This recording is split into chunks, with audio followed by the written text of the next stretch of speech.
Happy Easter, everyone. I'm Jason, and this is Chapter and Verse. And this is a Maybe Midrash video. Maybe Midrash is a brand new booktube event for the month of May that is focused on art that is in conversation with sacred literature. It is being hosted by myself, Steve Donahue, and Felicia from Little Prairie Library.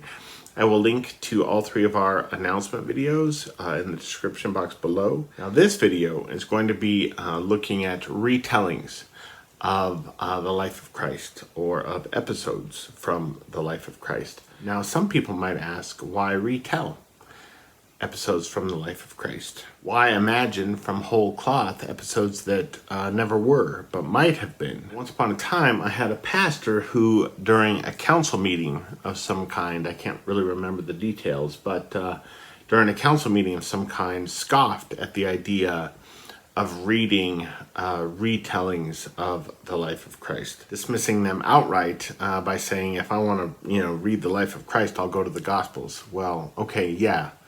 Obviously, right? That's where you go if you want the life of Christ. But to think or pretend that the Gospels give us everything that we need to know or would like to know about Christ is both foolish and short-sighted, in my view. So much of life is lived in the gaps between recorded events.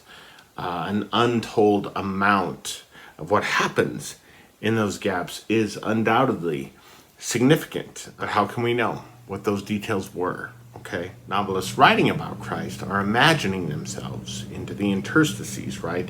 Those chinks in the armor of a life. They're getting to know Christ better by trying to see the world as he might have seen it. And they give us as readers bridges of connection to Christ that we might not otherwise have had.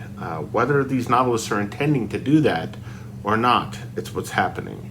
So I just want to talk about a handful of novels that deal with Christ, that, again, retell either his life or episodes from his life, and also a handful of films. So the first book I'm going to talk about is The Master and Margarita by Mikhail Bulgakov. And it's been a long time since I've read this book, a long time. There's a character in this book who is writing a novel about Jesus Christ. And there are long sections of this novel that are essentially a novel within the novel, right? That are his body of work. All of the stuff that deals with the trial of Christ and with Pontius Pilate, I thought was the best part about this magnificent book. So if you haven't read The Master and Margarita, you owe it to yourself to do so. It's really unlike anything else I've ever read, and it's probably due for a reread, actually. So that's the first one. The second one is a very slim novel. It was a finalist for the Booker Prize, and this is by Colm Toibin, and this is The Testament of Mary. And as you can see, it's a really slim book. The Booker Prize isn't actually open to novellas, so this probably shouldn't have qualified. It is 86 pages long. It might even be called a very long short story, but it's a great book. And one of the things I loved so much about this book was how it took certain, I won't say events, but certain moments from the end of Christ's life. And these were moments that I had read about many times in the Gospels. I had thought about very often in my adult life, and it gave these moments to me in a way that felt not only fresh but really kind of immediate. Right? There are moments in this book that made me feel like I was there, that I was actually present at the trial of Christ and the execution of Christ, and that was not something one could really be prepared for. Nobody had told me that. Maybe if you were to read this now after having seen this video, you would be more prepared for it than I was. But but it was kind of breathtaking. It is absolutely worth your time. The next book I wanted to talk about is the weirdly, aptly named Quarantine. I know, right? By Jim Crace. And this is a novel. This is another novel that was a finalist for the Booker Prize. I think it lost to The God of Small Things by Arundhati Roy, I think. Which I still haven't read, and I know just as many people who hate that book as who love that book, so it could very well be that when I read that, I will think that Quarantine should have won. This is a book that I've read twice, and it reimagines Christ's 40 days and nights in the desert, and it is kind of remarkable. A word of caution, if violence, against animals is something that is a kind of deal breaker for you, and it's something that, obviously troubles almost all of us. If you're not troubled by violence against animals, you're probably a psychopath. But most of us can read about it, right? It's not comfortable. It's not easy to read about. But if that's something that really puts you off in a way that you just kind of can't go there, I would steer clear of this book. If you can handle that, if you can handle reading about something like that. For some reason, Jim Crace, I've read 3 or 4 of his novels, and in all of his books there's always a scene of violence against animals, and his descriptions of it are among the most powerful things I've ever read. But yeah, this is a marvelous novel, Quarantine, about Christ's time in the desert. And the next book I wanted to mention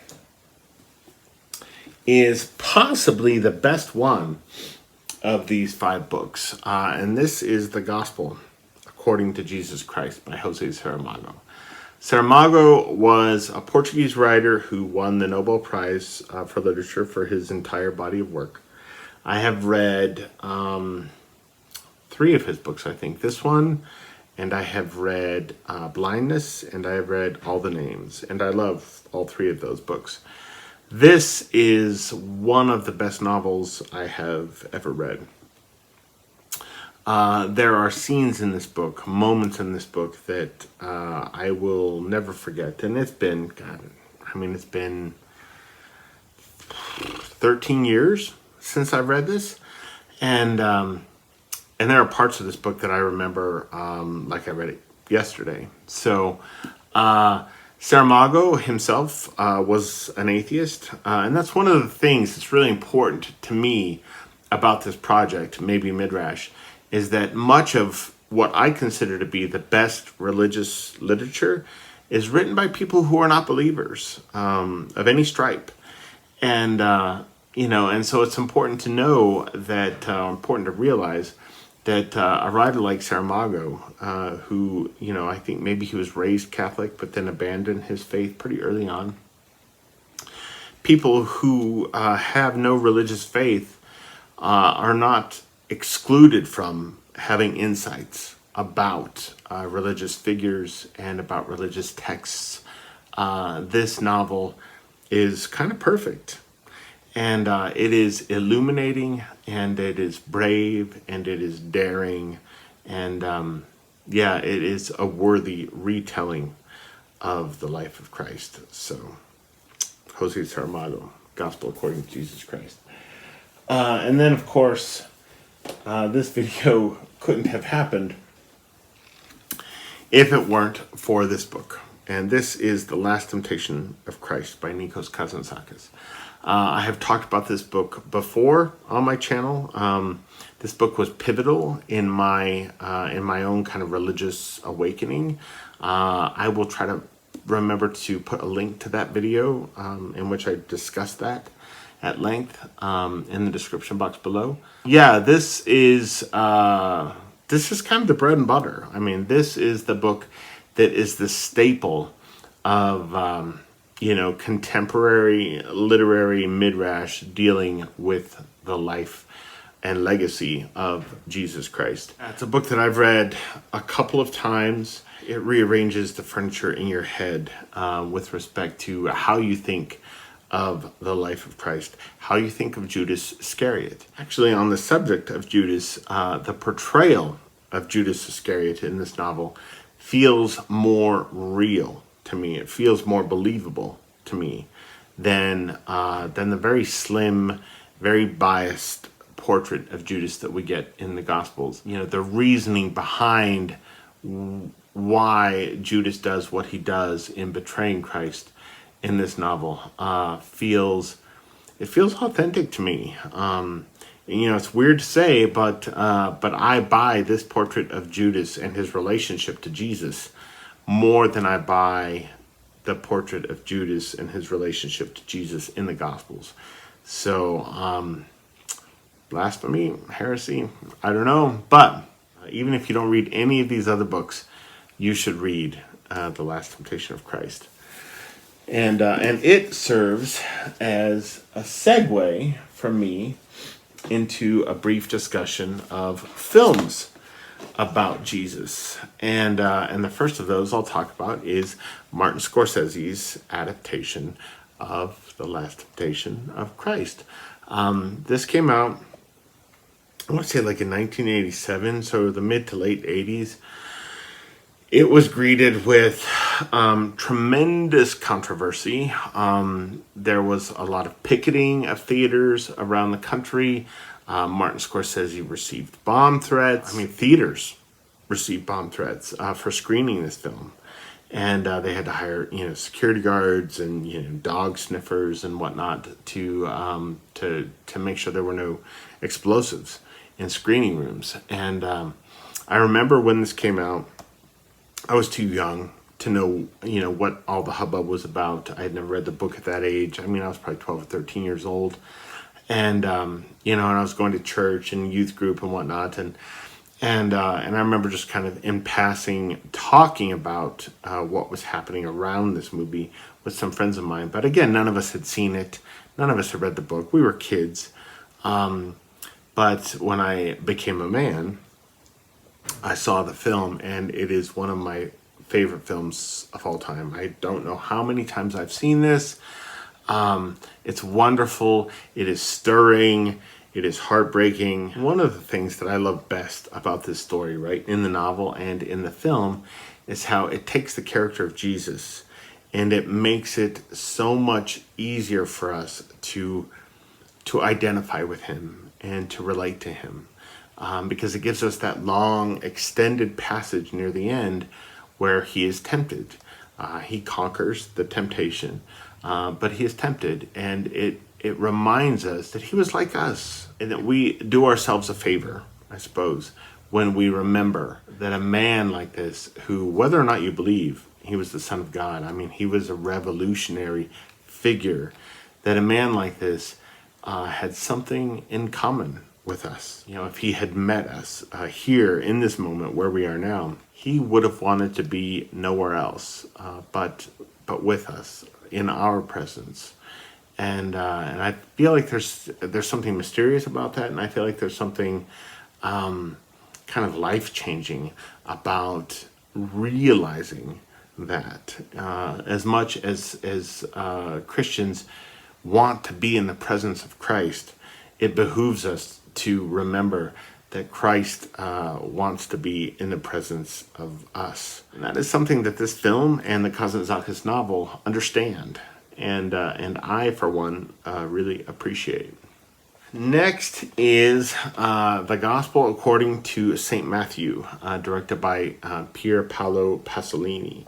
On its surface, it would seem strange, I suppose, to many contemporary believers that Pasolini had directed a film about Christ. Pasolini was an atheist, Pasolini was a communist, and Pasolini was a homosexual. Now, when we realize that atheists, right, just like Saramago, have just as much to say about faith and about belief and the progress toward a kind of divine enlightenment that is incisive and insightful and breathtaking as anyone who is a believer. In fact, I mean, they have more brilliant things to say than most people, I would guess, who are believers. It comes as no surprise that someone like Pasolini would direct a film about Christ. When we look at his communism, right? If you look at religious figures like Dorothy Day, all of a sudden communism and socialism and ideas along those lines come to seem not so at odds, I suppose, with religious belief as some people like to think they are. And when we think about the fact that now there are a number of churches around the world that are including gays and lesbians, people from the LGBTQ plus community, not only among their congregations, but are allowing them to be ordained. That's a beautiful thing. And so this film and Pasolini's identity don't seem to fly as much in the face of religious thinking as one might think, I suppose. But this is a really wonderful film. It is spare. It's austere. If a monk who's been living out in the desert for 20 years were to come back from the desert and learn filmmaking and make a movie about Christ, it might look something like this. So this is the Gospel according to St. Matthew. And then the next film I will address is The Passion of the Christ, which is kind of Easter's official movie, I suppose. I know a lot of people hate this film. On some level, I understand that. I get it. But here's the thing. The biggest problem that a lot of people have with this movie is the violence in it. And they feel like it's gratuitous, etc., etc. And again, I get that. Mel Gibson is a filmmaker who loves showing us blood and guts. He's just all about that. Setting aside the fact that Mel Gibson as a human being is an asshole, if we just look at the film, the scene in which Jesus is tortured, in which he is flogged, a lot, like I said, a lot of people look at that and they just feel like it is way over the top. But what I find really fascinating about that scene is, so he is beaten, and you think, okay, this really can't get any worse. And it looks like it's stopping now, right? The guys who were doing the flogging stop. They put an end to it. And then Jesus stands up. And there's where it gets really interesting for me. In the act of his standing, he is insisting on his own dignity. And that is what affronts his persecutors. That is the moment when they say, okay, well, you're going to insist on your dignity. We are going to go the extra mile in trying to take it from you. And that's when it gets really, really exceptionally brutal. That's where people were walking out of the cinema. But what I love about that scene is that it demonstrates how this need for men to win, I suppose, can enter into the equation of something like this, right? They had tortured him, and by their own evaluation of the scene, they had done enough. But when he stands up and again insists on his own dignity, they take it further. And I love that Mel Gibson was able to introduce something that complicated without any dialogue at all. If you watch the scene closely, you come to understand that their beating of him at that point has nothing to do with what he's been accused of or what orders they've been given or what have you. And it has everything to do with the fact that his standing becomes a kind of challenge to them. And they are offended by that, and they are made to feel small by that, and they have to compensate for having been made to feel small. And I think that it's just a fascinating scene as far as that goes. Yes, it's incredibly difficult to watch, but there's a lot more going on in this movie than its detractors like to think. And then the next film I wanted to just briefly talk about was Jesus Christ Superstar. This is not the one from the 70s, directed by Norman Jewison. This came out 20 years ago. I think it was made for TV, and it's really, really good. I haven't seen the original film. Kelly, I think, has and prefers this one. I would say this is a really, really good version of that musical. It's a kind of rock and roll version of it, and it's got a lot of energy, really magnificent singing, and it's a really good version of that stage musical. And then the last film I wanted to talk about, strangely enough, has a kind of booktube connection. So this is Last Days in the Deserts, and in this film, Ewan McGregor plays Jesus, and this was directed by Rodrigo Garcia, who is the son of Gabriel Garcia Marquez, who wrote 100 Years of Solitude and Love in the Time of Cholera. This is a movie that almost no one has seen. I was really, really curious about it when it first came out in theaters a few years ago. And as soon as it hit DVD, I bought it. And Kelly and I watched it with some friends of ours from church. And it is exceptional. This is one of the best religious films I've ever seen. It's one of the best films of the year it was released. And again, no one has seen it. So if you're at all interested in books and movies that deal with religion, and if you're watching this video, you probably are, this is a movie that you should seek out, right? I don't know if it's available for streaming anywhere right now. Libraries, of course, are closed, but put it on your radar, on your watch list, and as soon as it becomes available, have a look for it. Last Days in the Desert. I will be back later this week with another Cromwell-a-thon and March of the Mammoths update, and I'll be back next Sunday with another Maybe Midrash video. Thanks for joining me this evening, and I will talk to you soon. Adios.